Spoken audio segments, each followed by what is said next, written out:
बिस्मिल्लाहिर्रहमानिर्रहीम। अस्सलाम वालेकुम नाज़रीन, आप यूट्यूब चैनल देख रहे हैं। मैं इमरान खान हूँ। फवाद चौधरी साहब वाले केस के अंदर एक डेवलपमेंट है। मरीम नवाज़ पाकिस्तान वापस आ गई है। इसहाक डार साहब का चैलेंज कबूल हो गया है और बहुत सारी खबरें हैं। सबसे पहले आप खबर ये लीजिए कि मरीम नवाज़ पाकिस्तान वापस आई। मरीम नवाज़ के इस्तकबाल के लिए कई दिनों से तैयारी की जा रही थी। पूरे पंजाब के अंदर जितने भी PMLN के ओहदेदारान हैं उन तमाम को, जितने भी टिकट होल्डर्स हैं जिन्होंने आइंदा टिकट लेने हैं PMLN के, MPA के या MNA के, क्योंकि इंतखाबात आने वाले हैं। एक वक्त ये था कि PMLN के टिकट के लिए मरीम नवाज़ ये क्लेम कर रही थी कि पाकिस्तान तहरीक इंसाफ के लोग इमरान खान को छोड़ रहे हैं और अपनी सीटें छोड़ने के लिए तैयार हैं और वो सब कुछ करने के लिए तैयार हैं। लेकिन अब सूरत हाल ये है कि नून लीग का टिकट इतना बेवकूफ़ हुआ कि पूरे पंजाब से लोगों को इकट्ठा किया गया। वहाँ जो पार्किंग है वहाँ से रिपोर्ट किया गया है कि पार्किंग में तकरीबन अटक से लेकर डेरा गाजी खान तक और दूर दराज इलाकों तक, यानी पूरे पंजाब का जितना लैंडस्केप है, तमाम अजला से गाड़ियाँ पहुँची थी। किसी की एक गाड़ी आई थी, किसी की दो गाड़ियाँ आई थी, तो इस तरह गाड़ियाँ पहुँचाई गई हैं। तो बस यही गाड़ियाँ पहुँची और कोई भी नहीं आया। लाहौर ने बिल्कुल रिस्पॉन्ड नहीं किया और जो गाड़ियाँ आई हैं उनको लगता है ड्राइवर्स ही चला कर लाए थे, कारकुन थे नहीं। ड्रोन फुटेजेस बनाने से मना किया गया था। PMLN ने ये कोशिश की सिक्योरिटी के नाम के ऊपर और मना किया गया कि ड्रोन कैमराज ना उड़ाए जाएं क्योंकि यहाँ पे एयरपोर्ट है और एयरपोर्ट के नज़दीक कैमराज उड़ाना मना है। एक दो लोगों ने कोशिश की लेकिन बाद में उनको रोक दिया गया। उसकी एक फुटेज मौजूद है, उसकी एक छोटी सी झलक मैं आपको दिखा देता हूँ, ये आप देख लीजिए। और ये लेकिन जलसा गाह जब पीक पे थी उससे पहले के मनाजिर हैं और इसके बाद लोग थोड़े से बढ़ गए थे। इंतहाई एवरेज बल्कि बिलो एवरेज एक क्राउड था जो मरीम नवाज़ को रिसीव करने के लिए आया। पूरे पंजाब में ज़ोर लगाया, टिकटों का लालच दिया, सब कुछ किया, लेकिन लोगों ने रिस्पॉन्ड नहीं किया। वजह क्या है? वजह यह है कि लोग अब नाराज़ हैं। जिसको यानी मेरी PMLN के लोगों से, दोस्तों से बात हुई, वो कहते हैं हम लोगों को कहते हैं निकलो मरीम नवाज़ के इस्तकबाल के लिए, लोग कहते हैं हमारा बिल जमा करवा दें। लोग कहते हैं गैस का इतना बिल आ गया, बिजली का इतना बिल आ गया, पेट्रोल इतना महंगा हो गया, हमारे घर का राशन ख़त्म हो रहा है, हम कहाँ आपके साथ चल पड़ें। तो ऐसी सूरत हाल में जो पॉलिटिकल कारकुन है उन्होंने तो निकलने से इनकार कर दिया और बड़ी मायूसी है PMLN के अंदर। हो सकता है मरीम नवाज़ कोई जादू करें, कोई चक्कर चलाएं आने वाले दिनों में। हो सकता है इसहाक डार साहब पाकिस्तान की मईशत को चार चांद लगा दें तो फिर PMLN वापस अपने जोबन पे आ सकती है, लेकिन तब तक के लिए नहीं। तब तक के लिए इसलिए नहीं कि जिन लोगों को मैंने देखा फुटेजेस के अंदर वो इंतहाई गरीब और कमज़ोर लोग हैं, फटे हुए कपड़ों के साथ, जिनके पास प्रॉपर जैकेट्स भी नहीं थी, स्वेटर्स भी नहीं थे। वो लोग जलसा गाह में पहुँचे सिर्फ खाना खाने के लिए। गरीबों को, मजदूर तबके के लोगों को लाया गया है थोड़े थोड़े पैसे देकर और उनको मरीम नवाज़ की तकरीर सुनाई गई। तकरीर का भी कोई सर पाँव था नहीं। यानी मरीम नवाज़ ये कह रही है कि नवाज शरीफ के 9 साल निकाल दें तो पाकिस्तान खंडर था। भाई पाकिस्तान बेहतरीन मुल्क हुआ करता था नवाज शरीफ के सियासत में आने से पहले। पाकिस्तान जो है वो एक ऐसा मुल्क था जिसके बारे में लोग मिसालें देते थे। ये तो पाकिस्तान में 90s की दहाई के बाद एक तबाही आना शुरू हुई। शुरू में तो पाकिस्तान एक बेहतर मुल्क था और अच्छा परफॉर्म कर रहा था। पाकिस्तान के इदारे खसारों में भी नहीं थे। पाकिस्तान ने दुनिया के इतने पैसे भी नहीं देने थे, इतने कर्जे भी पाकिस्तान के ऊपर नहीं चढ़े हुए थे। ये तो मियाँ साहब और बेनज़ीर भुट्टो साहिबा जब आए और उसके बाद एक सिलसिला शुरू हुआ दोनों के बारी बारी इक़्तिदार का, और फिर तब से लेकर अब तक ये पाकिस्तान की दुर्गत बन गई है जो इन लोगों ने किया गुज़िश्ता 30-40 सालों के अंदर। बहरहाल मरीम नवाज़ साहबा का इस्तकबाल तो बहुत ही मायूस कुन था और इस इस्तकबाल को लेकर लगता है कि मियाँ नवाज शरीफ साहब अब वापस आने का नहीं सोचेंगे, क्योंकि मियाँ नवाज शरीफ साहब हर चीज़ में अपनी साहबजादी को अब आगे करते हैं। पॉलिटिक्स के लिए उनको एक नया ओहदा गिफ्ट किया गया है। वैसे भी मैं ये सोच रहा था कि एक खातून पाकिस्तान से गई हैं अपने गले की सर्जरी करवाने के लिए, अब वो खातून वापस आ रही हैं, तो इसमें ऐसा क्या है कि पाकिस्तानी अवाम उनका इस्तकबाल करने जाए अपने काम छोड़ छाड़ के। यानी ये सोचने वाली बात है। हफ्ते वाले दिन का इंतखाब भी किया गया ताकि लोगों को छुट्टी हो, ज़्यादा लोग आ जाएं। पुलिस ही मुझे ज़्यादा नज़र आ रही थी वहाँ पे, और जिन लोगों से मेरी बात हुई वो कहते पुलिस ज़्यादा थी और मीडिया ज़्यादा था। PMLN के कारकुन बस मुनासिब थे, लोग रैलियों में आए और वापस चले गए। पार्किंग के अंदर थोड़ी सी गाड़ियाँ खड़ी थी और ये राय साकिब खरल साहब हैं, उनका क्योंकि क्रेडिट है, उन्होंने अपने कदम गिने हैं एक वीडियो में और 120 कदम का टोटल जलसा गाह जहाँ पे बंदोबस्त किया गया था। 120 कदम और चौड़ाई उसकी सिर्फ सिंगल सड़क है, 7 वाली सड़कें खाली हैं, सिर्फ एक सिंगल सड़क और 120 कदम। तो ये नून लीग का टोटल जलसा गाह है, उसको आप जाकर देख सकते हैं। उन्होंने फुटेज भी इसकी बनाई है कदम चलते हुए। तो कुछ भी नहीं है, बहुत छोटा सा एक जलसा किया है और बहुत कारकुन भी इस तरह के थे। यानी मैं ये देख रहा था کہ مریم نواز صاحبہ نے اتنا زور لگا کے ساری پارٹی کو متحرک کر کے سب لوگوں کو کہہ کر جتنے لوگ اکٹھے کیے لاہور ایئرپورٹ پہ اپنے استقبال کے لیے، اتنے لوگ تو ویسے ہی وہاں پہنچ جاتے ہیں بنی گالہ میں. ذرا ایک خبر یا ایک ٹکٹ چل جائے یا کوئی ٹویٹ کر دے کہ بنی گالہ پہنچو تو اتنے لوگ تو ویسے ہی بنی گالہ پہنچ جاتے ہیں عمران خان کے بلائے بغیر. تو اس وقت بہت بڑا فرق ہے دونوں پولیٹیکل پارٹیز میں. مریم نواز نے کہا، اور جو ایک بڑی عجیب بات کی، کہ نواز شریف انہوں نے کہا پاکستان کا سب سے بڑا لیڈر ہے، اور ساتھ میں انہوں نے کہا کہ نواز شریف ایک دن بھی آرام سے نہیں بیٹھیں گے. پھر نواز شریف صاحب کے بارے میں انہوں نے کہا کہ نواز شریف صاحب کو نکالا گیا ہے پاکستان سے. یعنی انہوں نے کہا نواز شریف کو 3 دفعہ حکومت میں نکالا گیا اور 2 دفعہ ملک سے نکال دیا گیا. دیکھیں اب ذرا غور کریں، نواز شریف کو پرویز مشرف صاحب کے دور میں ملک سے نکالا نہیں گیا تھا. نواز شریف صاحب معاہدہ کر کے ملک سے باہر گئے تھے اور بڑے خوشی خوشی گئے تھے. ان کی فوٹیجز موجود ہیں ہنسی خوشی ملک سے باہر جانے کی، بلکہ بہت سارا سامان بھی اپنے ساتھ لے کر گئے تھے، اس کی فوٹیج بھی موجود ہے، بکسے اکٹھے کر کے. اور یہ تو بہت خوش تھے. عارف حمید بھٹی صاحب بتاتے ہیں کہ کلثوم نواز صاحبہ مرحومہ بہت خوش تھیں اور نواز شریف صاحب وغیرہ بہت خوش تھے کہ ہم اب پاکستان سے باہر جا رہے ہیں، ہماری بات بن گئی ہے اور ہماری ڈیل ہو گئی ہے. تو نکالا نہیں گیا تھا، خود ملک سے گئے تھے. اور دوسری مرتبہ اب مریم نواز کلیم کر رہی ہیں کہ نواز شریف کو ملک سے نکال دیا گیا. کب نکالا گیا؟ یہ تو میاں صاحب عدالت کے اندر ان کا بھائی جو وزیر اعظم اس وقت پاکستان ہے، اس نے لکھ کر دیا ہوا ہے کہ میرا بھائی 4 ہفتے کے علاج کے لیے برطانیہ جا رہا ہے، علاج کروا کے واپس آ جائے گا. پاکستان کی عدالتیں بلا رہی ہیں، نہیں آ رہا، مفرور ہے، اشتہاری ہے، واپس ہی نہیں آ رہا، بلا بلا کر تھک گئے ہیں، اور وہ کہہ رہی ہیں ملک سے نکالا ہوا ہے. یعنی ان کے جھوٹ بولنے کی بھی حد ہوتی ہے کہ نواز شریف کو ایسا لگتا ہے جیسے ڈنڈے مار مار کے ملک سے نکالا ہے.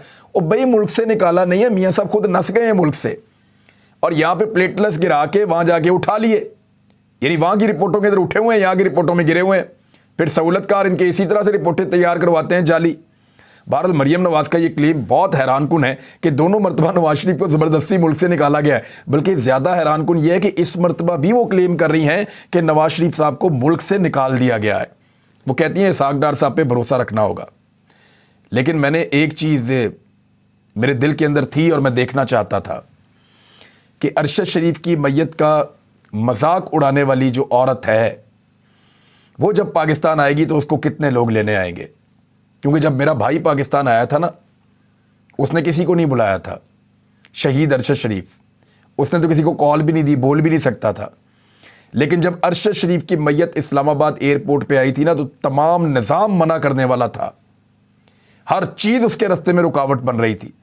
اس کے باوجود جب وہ ایئرپورٹ پہ پہنچا تھا تو ایئرپورٹ سے لے کر اسپتال تک جگہ جگہ لوگوں کے جلوس تھے جو پھول نچھاور کر رہے تھے.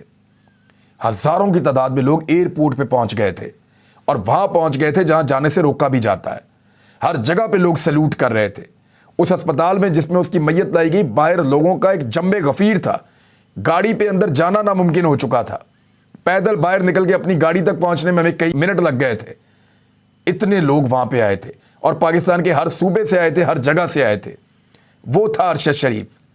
اور پھر جو ان کی نماز جنازہ ہے، جس طرح لوگ ان کے گھر میں آئے، تانتا بندہ ہے ابھی تک، جس طرح لوگ ان کی قبر پہ حاضری دیتے ہیں روزانہ، ان ساری چیزوں کو میں جب دیکھ رہا تھا تو میرے دل کے اندر یہ تھا کہ میں دیکھوں گا کہ اس عورت کا استقبال لوگ کیسے کرتے ہیں، جس نے ہمارے بھائی کی توہین کی تھی، اس کی میت کی، اور ایک ٹویٹ کیا تھا اور اس کو ڈیلیٹ کرنے سے بھی انکاری ہو گئی تھی. اور بعد میں جب بہت سارے لوگوں نے سمجھایا تو اپنا پولیٹیکل فائدہ دیکھتے ہوئے دوبارہ ڈیلیٹ کیا اس کو. لیکن ان کے اندر کا بغض سامنے آ چکا تھا، نفرت سامنے آ چکی تھی. میں دیکھنا چاہتا تھا کہ یہ میرے بھائی سے کتنے چھوٹے ہیں. بونے اس کے سامنے، ارشد شریف کے سامنے، شہید کے سامنے ان کی کوئی اوقات نہیں ہے. اس کے بغیر بلائے اتنے لوگ آ گئے، اتنے لوگ آ گئے اس کے بغیر بلائے کہ یہ پورے خاندان کے سارے جلسے ایک طرف اکٹھے کر لینا تو اس سے آدھے لوگ ان کے نہیں آتے. یہ اپنے خاندان کے سارے جلسے نکال کے دیکھ لیں، جتنی عوام انہوں نے آج تک اکٹھی کی ہے، کوئی بھی ایک جلسہ، کوئی بھی ایک ان کا اجتماع ایسا نہیں ہے. ان کے خاندان کے بندے بھی مرے ہیں، ان کے بھی جنازے آپ چیک کروا لیں. 400 بندہ، 500 بندہ، 1200 بندہ بس. تو ارشد شریف شہید، جس کے یہ دشمن تھے، جس سے یہ نفرت کرتے تھے، جس کی میت کا اس عورت نے مذاق اڑایا تھا، اس سے بہت زیادہ لوگ، ان سے بہت زیادہ لوگ ارشد شریف کو ریسیو کرنے کے لیے اسلام آباد کے ایئرپورٹ پر پہنچے تھے. مجھے اس بات پہ فخر ہے اور مجھے اس بات پہ بڑا اطمینان ہوا ہے، اور میں پاکستانیوں سے راضی ہوں. यानी मेरा बड़ा जी खुश हुआ इस बात पे कि पाकिस्तानियों ने हक अदा किया था। मरियम नवाज़ को बड़ा ज़बरदस्त किस्म का प्रोटोकॉल दिया गया, बहुत बड़ी तादाद के अंदर जो रियासती मशीनरी इस्तेमाल की गई, बहुत सारी पुलिस इस्तेमाल की गई, और ये वही पुलिस है जिसकी सिक्योरिटी इमरान खान साहब से वापस ले ली गई है। हालांकि राणा सनाउल्लाह का क्या कहना है इमरान खान साहब के ऊपर हमला होने के हवाले से? राणा सनाउल्लाह अपने मुंह से कह रहे हैं, लंदन में उन्होंने मीडिया से बात की है, इमरान खान के खिलाफ गैर मुल्की एजेंसियां कार्रवाई कर सकती हैं, और 26 नवंबर को भी इमरान खान की जान को गैर मुल्की एजेंसी से खतरा था। यानी पाकिस्तान के जो मुखालिफ ममालिक हैं वो किसको मारेंगे पाकिस्तान में? उसी को मारेंगे ना जिससे उन्हें खतरा होगा या उन्हें लगता होगा कि ये हमारे मफादात के खिलाफ है। तो ये तो अब इमरान खान साहब के दुश्मन खुद मान रहे हैं, या मौजूदा हुकूमत खुद क्लेम कर रही है कि पाकिस्तान के जो दुश्मन मुल्क हैं उनकी एजेंसीज इमरान खान साहब को कत्ल करना चाहती हैं, नवाज शरीफ को नहीं करना चाहती, बाकियों को नहीं करना चाहती, इमरान खान को करना चाहती है। वजह क्या है? वो पाकिस्तान को आगे निकलता हुआ नहीं देखना चाहते। फिर तो साफ बात है वो इमरान खान के हक में गवाही दे रहे हैं। और गैर मुल्की एजेंसियों का काम आसान कौन कर रहा है? इस्लामाबाद की पुलिस वापस बुला ली, पंजाब की पुलिस वापस बुला ली, खैबर पख्तूनख्वा की पुलिस वापस बुला ली, बाकियों को भी कह रहे हैं अपनी अपनी पुलिस वापस लो। मरियम नवाज की सिक्योरिटी को बढ़ाया जा रहा है जिसकी जान को गैर मुल्की एजेंसी से कोई खतरा नहीं है, और पाकिस्तानी एजेंसियों के साथ बेहतरीन ताल्लुकात हैं, चाचू हुकूमत में है। और दूसरी जानिब इमरान खान की सिक्योरिटी को कम किया जा रहा है, वजीर दाखिला के बकौल उनकी जान को गैर मुल्की एजेंसियों से खतरा है। अब पाकिस्तानी एजेंसियों को यह बात सोचनी पड़ेगी कि जब गैर मुल्की एजेंसियां एक साबिक वजीर आज़म को मारना चाहती हैं तो फिर उनकी ड्यूटी उस वक्त क्या है? क्या उनकी ड्यूटी यह है कि फवाद चौधरी का मुस्कुराता हुआ चेहरा नजर ना आए, उसके ऊपर काला कपड़ा डाल दो? मैं उस पर बात करता हूं। अभी राणा सनाउल्लाह साहब ने यह बात की, IMF ने पाकिस्तान को बहुत मुश्किलात में डाल दिया, उस पर बाद में बात करते हैं। लेकिन पहले फवाद चौधरी साहब का केस। फवाद चौधरी साहब को जुडिशल रिमांड पे भेज दिया गया था, वहां से उनकी जमानत होना बाकी थी, लेकिन जमानत होने की बजाय आज दोबारा सेशन जज के सामने पेश किया गया और 2 दिन का रिमांड हासिल कर लिया है पुलिस ने। अब आप खुद समझदार हैं कि ये चीज़ें कैसे हो रही हैं, और आपको होती हुई नज़र आ रही हैं, खबर मैंने आपको बता दी है। लेकिन फवाद चौधरी को अदालत में लाते हुए उनके मुंह पे कपड़ा कौन डालता है? वैसे मैं जानता हूं, मैं आपको भी बताऊंगा। तफ्तीशी ऑफिसर ने अदालत के सामने लाइल्मी का इजहार कर दिया। उन्होंने कहा जी मैं नहीं जानता कौन डालता कपड़ा। है तफ्तीशी ऑफिसर के पास फवाद चौधरी की कस्टडी, लेकिन उसके मुंह पे काला कपड़ा कौन डालता है ये वो नहीं जानता। अदालत ने ऑर्डर किया कि अब कपड़ा नहीं डालना, ये कपड़ा सिर्फ शनाख्त परेड के मुलजिम पर डालते हैं, यानी जिसकी शनाख्त परेड करनी होती है उसके मुंह के ऊपर कपड़ा डालते हैं ताकि शनाख्त परेड के मामले के अंदर कोई 2 नंबरी ना हो। तो इसके मुंह के ऊपर कपड़ा नहीं डालना, अदालत ने हुक्म दिया। 3 मिनट के बाद अदालत से निकलते हुए पुलिस ने दोबारा कपड़ा डाल दिया। अब दोबारा से फवाद चौधरी के मुंह पे कपड़ा। तफ्तीशी ऑफिसर को अदालत ने दोबारा बुलवाया और बुलवा कर कहा तो वो फिर लाइलम रहा। तो अदालत ने कहा जाओ जाके उनके मुंह के ऊपर से कपड़ा उतारो। अब ये कपड़ा फवाद चौधरी के मुंह के ऊपर वो लोग डालते हैं जो खुद नंगे हो गए हैं और खुद नंगे फिर रहे हैं। अपने बदन पे अब कपड़े नहीं हैं, सबको दिखाई दे रहा है कि नंगे हो गए हैं। अब वो लोग फवाद चौधरी के मुंह पे इसलिए कपड़ा डाल रहे हैं कि उसका मुस्कुराता हुआ चेहरा उन्हें हॉन्ट कर रहा है। उन्हें लगा था फवाद चौधरी को मारेंगे, कुटेंगे, उन्हें लगा था इसको गिरफ्तार कर लेंगे, डर जाएगा, खौफजदा हो जाएगा, परेशान हो जाएगा। बहुत मुमकिन है उसके साथ ज्यादती कर रहे हो, बहुत मुमकिन है उसको तंग कर रहे हो, परेशान कर रहे हो, उसको जगा रहे हो, उसको ज़हनी टॉर्चर कर रहे हो। ये सब कुछ हो सकता है और ये किया जाता है, और हो सकता है फिजिकल टॉर्चर भी करें। लेकिन फवाद चौधरी की पॉलिसी बहुत अच्छी है। यानी फवाद चौधरी ने शहबाज गिल की तरह नहीं किया, उसने अपनी पॉलिसी बहुत अच्छी रखी कि मैं मुस्कुराता रहूंगा, मैं डट कर रहूंगा और इसको फेस करूंगा इस चीज़ को। तो इसकी वजह से बड़ी मुश्किल में पड़ गए वो लोग जिन्होंने ये प्लान किया था कि हमने हौसला तोड़ना है अवाम का। अब अवाम का हौसला टूटने की बजाय फवाद चौधरी वहाँ पे एक जो है वो मुज़ामत का एक इस्तारा बनता चला जा रहा। तो ऐसी सूरत हाल में फौरी तौर पे उसके मुंह पे कपड़ा ही डालना बनता है कि कपड़ा डालो इसके मुंह पे, इसका मुस्कुराता हुआ चेहरा लोगों के हौसले बुलंद कर रहा है, लिहाजा इसके मुंह पे कपड़ा डालो, दहशतगर्द की तरह लेकर आओ। तो दहशतगर्दों की तरह फवाद चौधरी को लाया जाता है और ले जाया जाता है। Very unfortunate. मेरे ख्याल में ज़्यादा ज़रूरी ये नहीं है कि फवाद चौधरी के मुंह के ऊपर काला कपड़ा डाला जाए, ज़्यादा ज़रूरी ये है कि जो नंगे हैं वो अपना तन ढांप लें اور قوم کو مزید ننگ پونا نہ دکھایا جائے، یہ زیادہ ضروری ہے۔ اب اس میں جو ہے وہ تفتیشی نے لا علمی کا اظہار کیا، تو پھر وہ کون ہے جو کالا کپڑا ڈالتا ہے، اب آپ کو سمجھ آ گئی ہوگی۔ دوسری جانب کچھ اور خبریں ہیں، میں آپ کے ساتھ اگلے ویلاگ میں شیئر کر لیتا ہوں، بہت امپورٹنٹ چیزیں ہیں فواد چودھری سے علاوہ بھی۔ ایک تو یہ خبر ہے کہ جو ڈار صاحب کا چیلنج ہے وہ قبول ہو گیا ہے، آئی ایم ایف کے ساتھ کچھ اور چیزیں آپ کی طے ہونے جا رہی ہیں، پاکستان تحریک انصاف ایک اور معاملے میں عدالت میں جا رہی ہے، گورنر خیبر پختونخوا نے بہت بڑا سٹیٹمنٹ دیا ہے۔ ان سب پہ بات کرتے ہیں اگلے ویلاگ میں، اب تک کے لیے اتنا ہی۔ اپنا خیال رکھیے گا، اپنے اس چینل کا بھی۔ اللہ حافظ۔